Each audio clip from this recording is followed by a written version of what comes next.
이제 뭐 한 두어 달 지나면 우리가 정월 대보름이라 해서 부럼을 깨먹잖아요.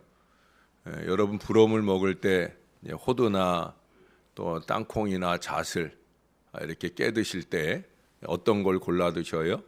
보기에 좋은, 때깔도 좋은 윤기가 있는 그런 것들을 아마 더 먼저 손이 가게 되어질 거예요. 대부분 또 그렇게 윤기가 있거나 색깔이 좋거나 보기에 좋은 것들은 좀 깰 때 좀 어렵기는 해도 그 알맹이가 실하게 잘 차 있는 경우가 많이 있어요. 근데 겉보기에 그렇게 좋아 보이고 깨트리는데도 힘들었던 게 깨고 나니까 간혹 알맹이가 비어 있는 경우가 아주 간혹 있어요. 그러면 그 껍질을 그냥 곱게 놓아지지 않잖아요. 이렇게 툭 던지게 되거나 아니면 뭐 길에서 까먹으면서 가는 경우에는 아마 땅바닥에 그냥 패대기를 치기도 할 겁니다. 알맹이 없는 호도는 호도가 아니라는 거죠. 알맹이 없는 잣도 작더라도 크더라도 그 의미가 없다라고 하는 거예요.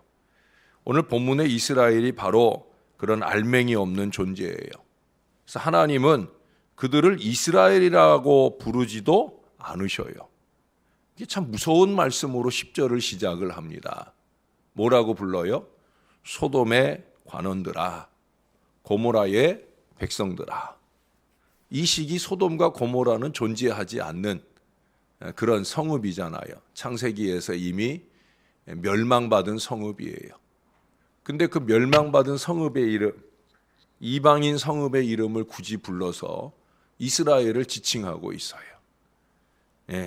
이제 너희는 이스라엘이 아니라는 거예요. 그 이름을 빼앗겨 버린 겁니다. 이스라엘은 하나님 백성의 이름이잖아요. 선택된 민족을 지칭하는 이름이에요. 하나님께서 그 죄를 사해 주시고 그 기도를 들어주시며 그 예배를 연락하시고 그 은혜를 나타내 주시는 바로 그 이름이 이스라엘인데 그 이름을 상실했다는 거예요. 이제 너희는 더 이상 이스라엘이 아니다라는 준엄한 선언을 하고 계시다는 거예요. 소금이 그 맛을 잃고 빛이 자기의 빛을 상실하면 그리스도인이 그리스도인의 열매가 없으면 그 이름이 제하여진다는 거예요. 열매라는 건 아까도 얘기했지만 껍질이 아니라 알맹이라는 거죠. 중심이라는 거예요. 겉으로 보이는 신앙의 행위, 저는 그래서 교회 생활과 신앙 생활을 구분해 드리잖아요. 겉으로 보이는 교회의 생활이 우리를 신앙인 되게 하는 게 아니라는 거죠. 우리의 중심이 하나님 보실 때 정말 신앙인다움이 있느냐, 하나님은 그것으로 우리를 크리스찬이라고 한다는 거예요. 세상 사람들도 그 정도는 볼 줄 아는데 하물며 하나님께서는 얼마나 더 잘 보시겠느냐 하는 거예요. 오늘은 놀라운 사실을 연속해서 기록합니다. 이스라엘이 죄로 가득하다고 해서 예배가 없는 게 아니라는 거죠. 기도가 없고 또 성회나 절기를 지키지 않는 게 아니다라고 하는 거예요. 오히려 이전보다도 더 풍성한 제물로 예배하는 걸 봅니다. 절기 준수도 충실할 뿐 아니라 오늘날의 부흥회 같은 대회니 성회니 이런 종교적 행사도 더욱더 빈번하다는 거예요. 15절 말씀을 보면 기도도 많이 한다는 거예요. 기도도 많이 한다는 것은 큰 소리로 오래 기도하는 바로 그런 모습들도 그들 가운데 넘치도록 있다는 거예요. 외적으로 보기에는 그들의 신앙이나 종교적 열정에 아무런 문제가 없어 보인다는 거예요. 그러나 그 모든 것을 연락하시는 하나님께서 그 중심을 진단해 보건대 한심하기 이를 데 없고 형식적인 예배요, 절기, 기도 등에 이제는 신물이 나신다. 그렇게 오늘 말씀하고 계셔요. 거기에 더 나아가 이제는 그런 헛수고는 좀 그만해라. 아니 제발 그만두라. 그렇게 말씀하고 있어요. 혐오스럽다는 거예요. 이 두려운 말씀이 아닐 수 없습니다. 이게 그저 몇천 년 전 이스라엘에 대한 말씀으로만 아니라 이 말씀의 청진기로 우리 자신을 좀 진찰해 봐야 되겠다 하는 그런 생각이 드시는가 몰라요. 여기 10절의 표현처럼 여호와의 말씀을 좀 들으셔야 됩니다. 하나님의 법에 귀를 기울이셔야 됩니다. 어제 저녁에도 말씀드렸지만 제가 기도원 들어가자마자 하나님이 저를 제일 먼저 붙드신 말씀이 사도행전 18장 5절의 말씀이라고 그랬어요. 사실 그 말씀 가지고 설교를 준비하진 않았어요. 물론 그 말씀을 설교의 일부분에 적용해 넣은 것도 있습니다. 그러나 첫 무릎을 꿇자마자 하나님이 그 말씀을 주시더라고요. 바울이 말씀에 붙잡혀. 네. 저에게 충격처럼 다가온 말씀이에요. 명준이가 말씀에 붙잡혀. 신월제일교회가 말씀에 붙잡혀. 말씀에 붙잡히는 게 신앙이에요. 그래서 말씀에 귀를 기울여야 되는 거예요. 오늘도 하나님의 말씀을 우리가 들어봅시다. 여러분, 구약의 제사는 5가지라고 그랬어요. 네, 번제와 소제는 상번제라고 그랬어요. 번제는 헌신의 제사다. 소제는 희생과 봉사의 제사다. 그러니까 우리가 이제 예배를 하거나 또는 예배 내적으로 예배 외적으로 여러 가지 모양의 헌신도 있고 또 보이지 않는 곳에서의 희생과 봉사도 있고 이게 다 번제요 소제를 드리는 그런 예배 행위라고 하는 거예요. 뭐 이렇게 뭐 찬송이 있고 설교가 있고 기도가 있는 것만 예배가 아니라는 거예요. 또 화목제가 있다는 거죠. 역시 마찬가지예요. 화목제는 하나님과 사람들과의 교제의 제사예요. 그래서 화목제 제물은 하나님께 드리고 나면 그러면 그 제사의 제물은 나누어 먹게 돼 있어요. 다른 건 다 태워 드리거나 버리거나 하는데 이 화목제 제사만큼은 제사 드린 그날에 또는 그 다음 날까지 그 제물을 다 나누어 먹게 돼 있어요. 교제의 제사예요. 얼마나 좋은 관계를 잘 드리는 신앙적 삶을 사느냐 하는 제사예요. 속죄제와 속건제는 죄에 관계된 제사입니다. 속죄제는 회개의 제사고 속건제는 보상의 제사예요. 결국 이 5가지 이 제사의 예배의 본질적인 의미가 이스라엘 가운데 상실되고 있다는 거예요.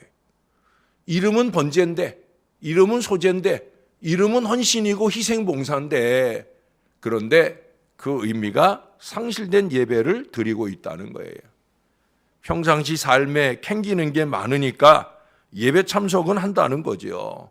남들 하는 만큼은 해야지 하는 마음으로 와서 졸더라도 출근 도장은 찍어야지 하는 마음으로 예배의 자리에는 있다는 거예요.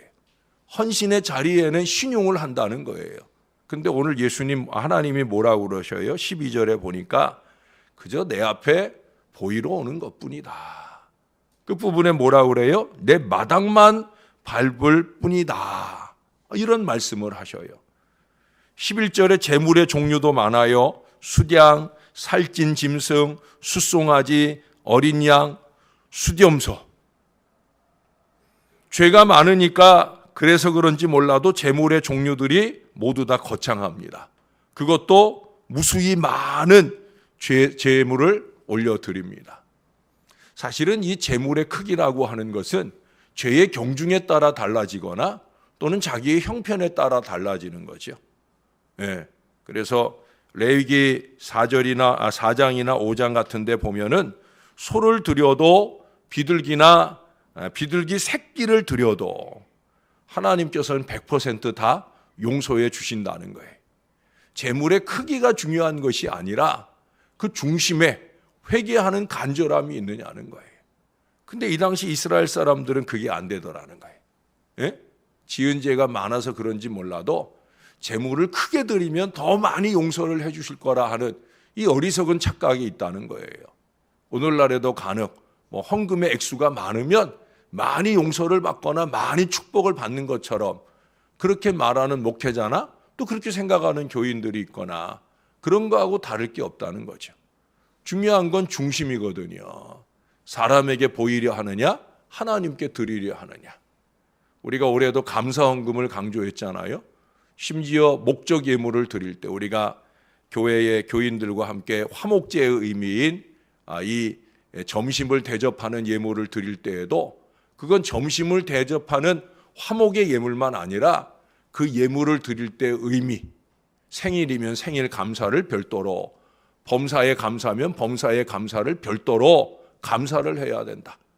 근데 목적 예물만 있고 감사가 없는 경우에는 그래서 목적 예물의 일부를 떼어서 감사 예물로 드리도록까지 그렇게 하기도 했어요. 재정부에서 자꾸 그걸 빼먹고 지나가고 그래서 그렇지. 어쩌면 그러면 그렇게 잘 해줬으면 감사 예물이 더 풍성하겠죠. 왜 굳이 이걸 구분하느냐? 다른 거니까 그런 거예요. 우리의 중심에 하나님께로 향한 진정한 감사의 마음을 가지고 정성된 감사의 예물을 드리고 또 그 감사의 이유들을 교우들과 함께 나누기 위해서 또 식사를 대접하는 귀한 예물을 드리는 그 아름다움까지 그 중심에 더해질 때 하나님께 영광이 되기 때문에 그렇다라고 하는 거예요. 왜 그래야 되느냐? 여기 오늘 14절에 보니까 하나님께서 이렇게 말씀하셔요. 내게 무거운 짐이다. 내가 지기에 곤비하였느니라 라고까지 말씀을 하셔요. 중심이 없이 물량 위주, 횟수 위주로 겉모양은 채우지만 날짜를 채우고 한껏 큰 소리를 내서 기도했으니 정성을 다 쏟았으니 이제 그 값을 내라고 불평조로 요구조로 기도하는 그 모든 것들에 대해서 하나님께서 부담스럽다는 거예요. 여러분은 이 하나님의 마음이 좀 이해가 되시나 몰라요. 저는 목회자이니까 이 하나님의 마음이 이해가 되어집니다. 여러분, 중심을 드리는 신앙을 좀 살아야 할 것입니다. 미국의 가정의 93%가 성경을 가지고 있다고 합니다. 60% 이상이 자기는 기독교인이라 말한다는 거예요. 우리나라도 가정마다 성경 한두 권 정도 없는 집 없지요. 또 20%, 25% 이상이 기독교인이라고 하는 통계도 있습니다. 그러나 행동으로 보아서는 하나님을 정말 믿는다 할 수 있을까라는 생각이 드는 경우가 많이 있다는 거예요. 부족한 종이 강단에서 여기는 교회입니다 라는 말을 수없이 강조해야 되는 그런 현실이 오늘 교회 안에 있다는 거예요. 또 교회 밖에서는 더더욱 더 많겠죠. 그래서 벤스 하브너라고 하는 분은 그런 얘기를 했어요. 교회 건물이 생명의 이정표가 아니라 연자맷돌 구실을 한다. 참 무서운 얘기예요, 여러분. 교회 건물이 생명의 이정표가 아니라 연자맷돌 구실을 한다. 이게 무슨 얘기예요? 교회에 적을 두고 있으니 나는 구원받겠지라는 어리석은 생각 속에 삶은 엉망이라는 거예요. 세상 말로 막 표현하면 개판이라는 거예요. 그래서 교회가 연자맷돌 구실을 하지 구원의 이정표 역할을 하지 못한다는 거예요. 두렵고 떨리는 말씀이 아닐 수 없어요. 여러분, 하나님은 죄악에 물든 손보다는 디모데전서 2장 8절의 말씀처럼 거룩한 손을 들고 기도하기를 원하셔요. 제가 이번에 설교 준비를 한 그 히브리서 유다서 1장 20절에 보니까 거룩한 손이 아니라 거기 한 가지 더 덧붙이더라고요. 지극히 거룩한 손이라고. 지극히 거룩한. 바로 그 손을 들고 기도해야 된다는 거예요. 기도 쉬운 거 아니에요. 시간만 길다고 기도가 아니고요. 목소리만 크다고 기도가 아니라는 거죠. 지극히 거룩한 손을 드는 기도가 되어야 된다. 하나님은 사무엘상 15장 22절에서 내적인 순종, 곧 시편 51편 17절에서 말씀하는 상한 심령, 미가서 6장 6절부터 8절에 말씀하는 하나님과 함께 행하는 것, 그것을 무수한 재물보다도 더 원하신다고 성경 여기저기서 강조하고 또 강조하셔요. 여러분, 이제는 형식을 버려야 할 때입니다. 마지막 때가 다가올수록 우리 하나님은 중심을 보신다 하는 것을 기억할 때입니다. 그 하나님 보실 때 우리의 중심이 보시기 좋은 마음이 되어지고 그 마음으로 헌신하고 희생 봉사하고 손 내밀어 교제하고 무엇보다 우리의 중심에 가득한 죄악들을 회개하는 이 겸손한 마음들이 저와 여러분에게 있어 우리 하나님께서 우리를 큰 구원으로 이끄실 뿐만 아니라 우리 주님이 세우신 우리 신월제일교회는 연자맷돌 구실을 하는 교회가 아니라 생명의 이정표로서의 건강한 역할을 잘하는 아름다운 교회, 자꾸 어린 심령들 믿음 떨어지게 하는 교회가 아니라 견고한 믿음 위에 서서 신앙생활 잘하도록 도와주는 바로 그 교회가 되어질 수 있게 되기를 우리의 구주 되시는 예수님의 이름으로 간절히 축원합니다. 기도하겠습니다. 하나님, 생각을 좀 하게 하옵소서. 우리가 하나님께서 보시기에 좋은 믿음의 생각들을 좀 할 수 있게 하옵소서. 예수 믿는 사람다운 생각을 좀 하게 하옵소서. 하나님께 영광이 되고 교회에 유익이 될 생각들을 좀 할 수 있도록 은혜를 베풀어 주옵소서. 한 해를 마무리하고 새해를 시작하려 하오는데 하나님께서 원하는 일에 우리의 마음과 정성을 기울이고 그 하나님께서 주실 축복과 부흥의 미래를 위해 우리가 준비되어지는 거룩한 하나님의 사람들이 되게 하여 주옵소서. 아무리 많은 예배의 횟수라 할지라도 아무리 간절히 드리는 큰 소리의 기도라 할지라도 주님은 중심을 보고 계시는 걸 잊지 말게 도와주시고 주님이 우리의 마음 중심에 그 믿음을 보시고 인정하시고 축복하실 만한 지극히 거룩한 우리 하나님의 자녀들이 될 수 있도록 우리를 붙들어 주시옵소서.